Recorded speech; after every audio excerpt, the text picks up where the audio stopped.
Kamay mo, anak, ha? Gusto ko magbago ka, ha? Thank you. 1, 2, 3, 4, 5,000. Thank you po. Maraming salamat. Malaking tulong na po ito. Kailangan lagi kang tumawag kay God. Oh, nandiyan nga po. Minsan nakakalimutan ko na po siya. Question ko po siya. Ang sabi ko sa kanya, bakit ganyan ka? Akala ko totoo ka. Kung totoo kang nandyan ka, nakikiramdam ka sa amin, at nakikita mo kami, sana hindi mo kami pinabayaan. Ilang taon ka na, 44 po. Bata ka pa, Nay. Tapos yung anak mo, bata pa. Marami pang pwedeng ibang paraan dahil malakas pa kayo. Parang kayamanan na hindi pinaghirapan, hindi namamana. So, mabilis mawala. Naka-check up mga kababayan, yung anak niya, yung pinagbubuntis niya, hindi pa raw napa-check up. Hindi pa po. Kailangan lagi kang tumawag kay God. Oh, nandiyan nga po. Minsan nakakalimutan ko na po siya. May time pa nga po na nung namatay si Papa, tapos nagkasunod-sunod po yung problema namin. Tapos nagkasakit yung anak ko. Kinwestiyon ko po siya. Ang sabi ko sa kanya, bakit ganyan ka?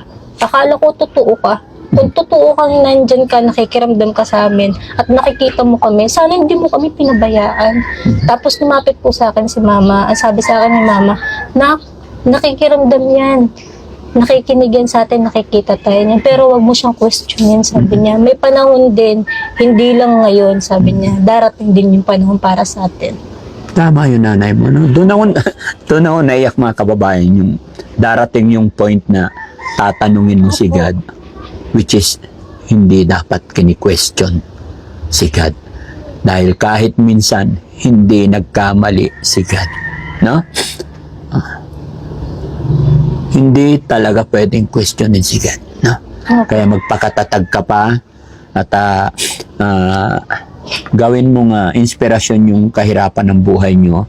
Gawin mong inspirasyon yung mga anak mo. Opo. No?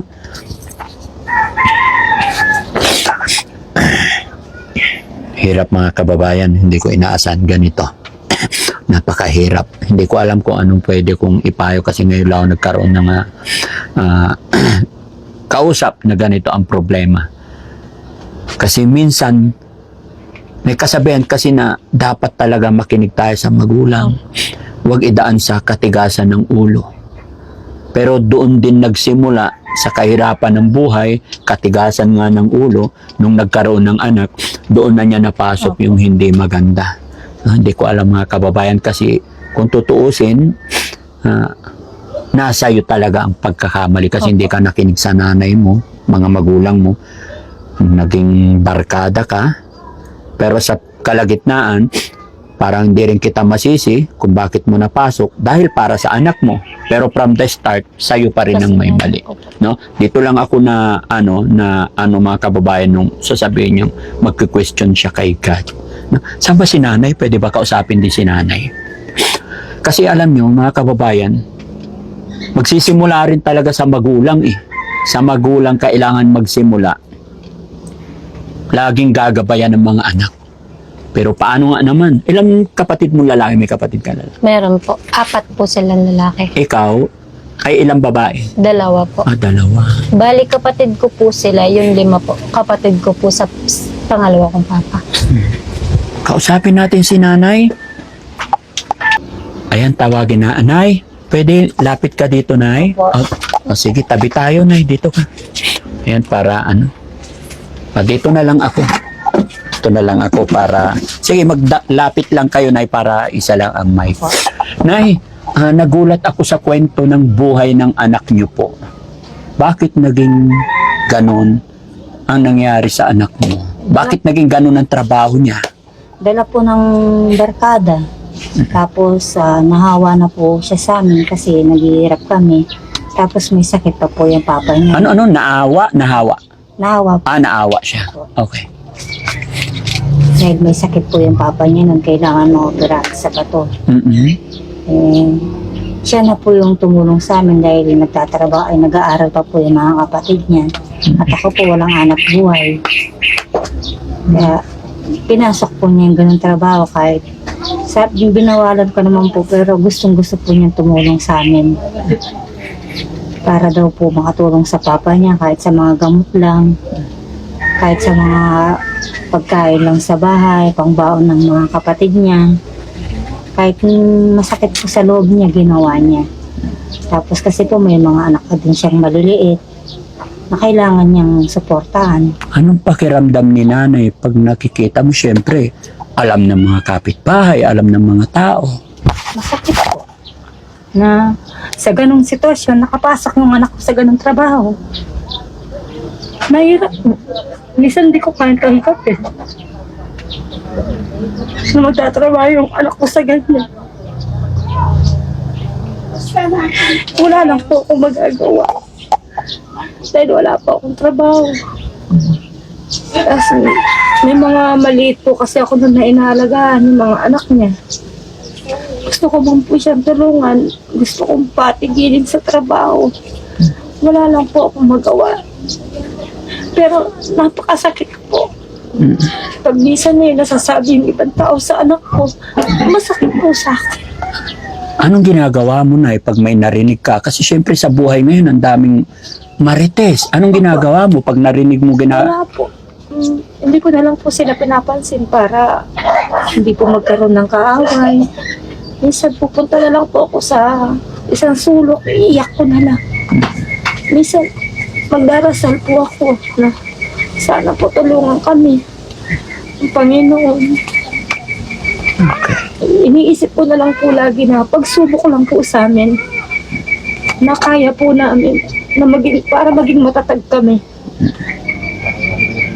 Okay. Base dun sa sinabi mo na na pagsubok lang, no? Kasi kayo ang gagawa ng trabaho eh. Ilang taon ka na eh? 44 po. Bata ka pa na eh. Tapos yung anak mo bata pa. Marami pang pwedeng ibang paraan dahil malakas pa kayo. Sorry ha. Opo. Naintindihan ko gaya ng sinabi ko, pero ilang taon na nangyayari yung ganun. Until now, mahirap pa rin. Bakit hindi ninyo ibahin yung sistema? Kasi may kasabihan tayo na pag ang pera hindi pinaghirapan talaga, Madaling mga walang patutunguhan. Sorry na, pasensya na kayo kung mali ako, ipagpaumanhin nyo po. Yaman din lang po na nilapitan nyo at nagkausap tayo. Pasensya na talaga. No? Yung kasabihan na pag ang pera hindi talaga pinagpaguran, madaling mawala. No? Kumbaga, yung kasabihan sa amin sa Pangasinan, ang perang hindi pinagpaguran, hindi lalatak. Itinagalog ko lang, hindi ko alam sa Tagalog eh. Walang lalatak. So, ibig sabihin,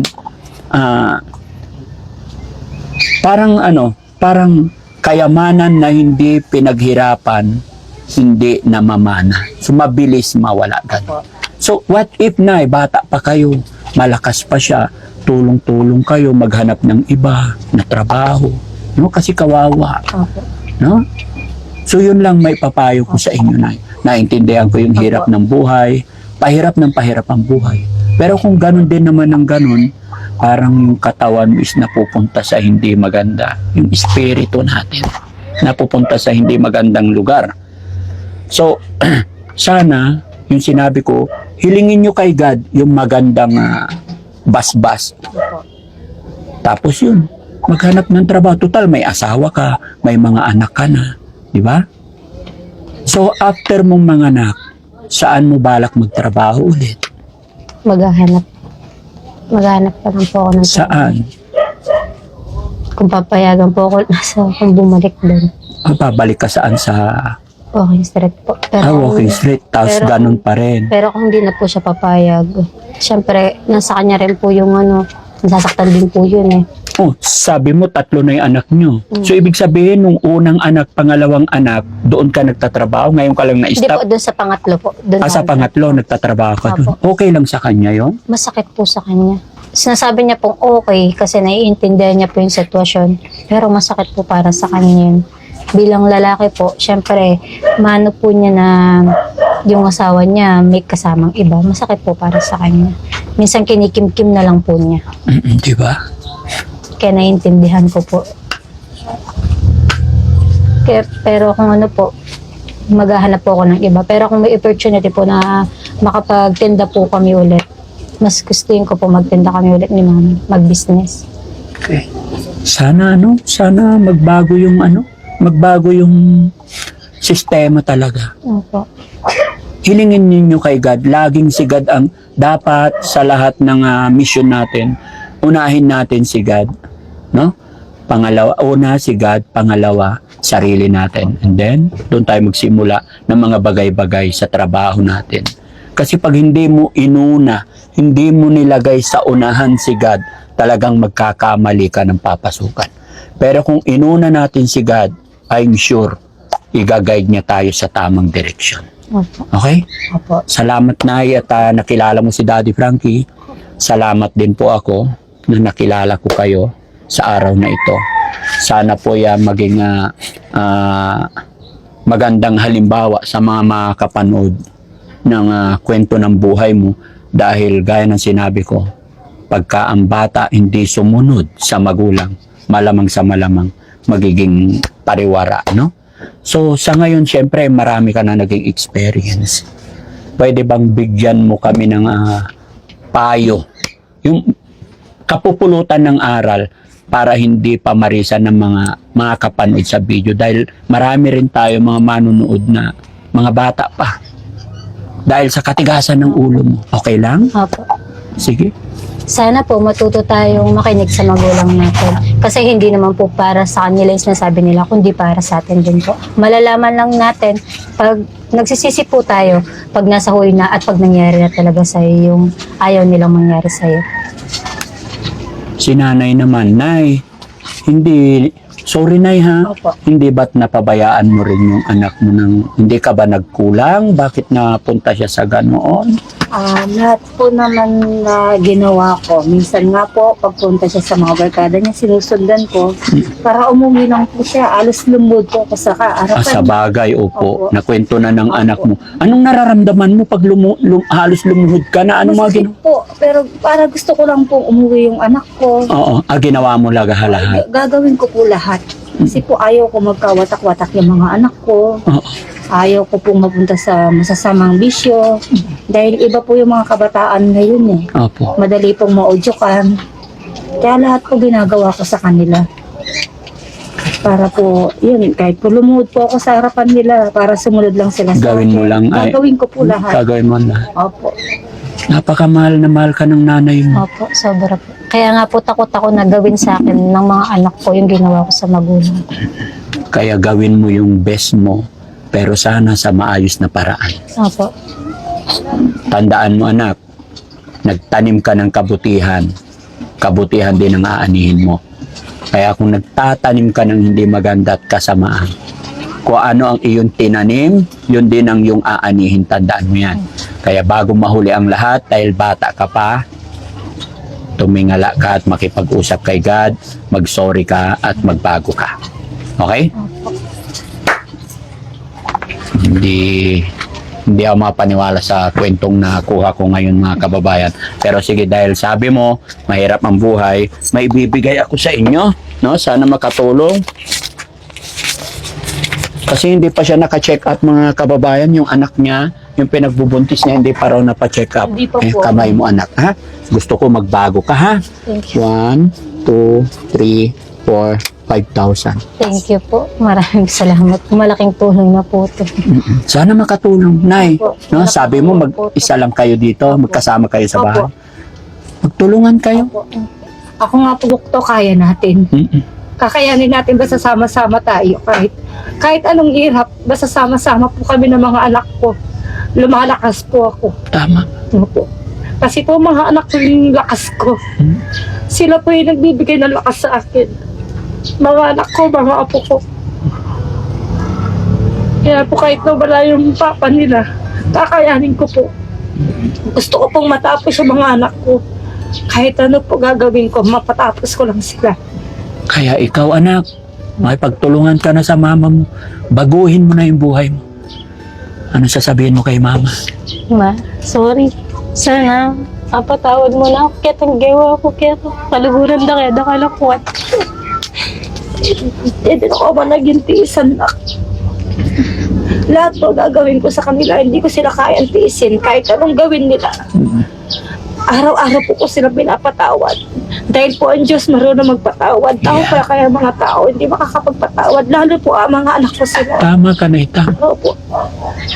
Ramdam mo kung gaano ka kamahal ng nanay mo. Mahal na mahal ko po yung mga anak ko. Diba? Sila po yung buhay ko eh. Tama. Kahit sino. Mahirap mawala ng magulang. Opo. Tandaan mo yan. Kaya habang nandyan ang magulang mo, pakamamahalin mo yan. Ha? Ako po kasi naranasan ko hindi lumaki sa nanay ko eh. Oo. Iniwan po kasi kami ng nanay ko. Maliit pa ako. Nagpalaki po sa akin yung tatay ko. Kaya ayaw ko pong maranasan nila na walang kumalingang magulang sa kanila. Okay. Kaya gagawin ko po lahat para sa kanila. Hanggang pagtanda ko, hanggang sa kamatayan po. Hindi ko po iiwan mga anak ko. Malakas ang puwersa ninyo pag nagkakaisa kayo at nandiyan kay God. No? Okay. So, ayan mga kababayan, mga kabarangay, masyado ng emosyonal yung usapan namin. At sana po maging maayos yung buhay nila. Sana eto na yung simula. Mula nung nakausap nila si Daddy Frankie. At sana po ay makabalik pa si Daddy Frankie para makumusta ko kayo muli. At makita po sana na kahit maliit na pera ay nakatulong makapagsimula ka negosyo. Basbasan nawa, Panginoon, mga gagawin ninyo magmula sa araw. No? So, thank you so much. Thank you. God bless po. Mga kababayan, mga kabarangay, maraming salamat po. Isang makabagbag kwento ng buhay ang natagpuan natin sa araw na ito. Maraming salamat, Daddy Frankie po. Anak ng Pangasinan, from Pangasinan. Ano yung salita nyo rito? Kapampangan po. Kapampangan. Okay. Sige po. Shout out natin yung mga kababayan natin ng Kapampangan. Hello po sa mga taga-Pampanga.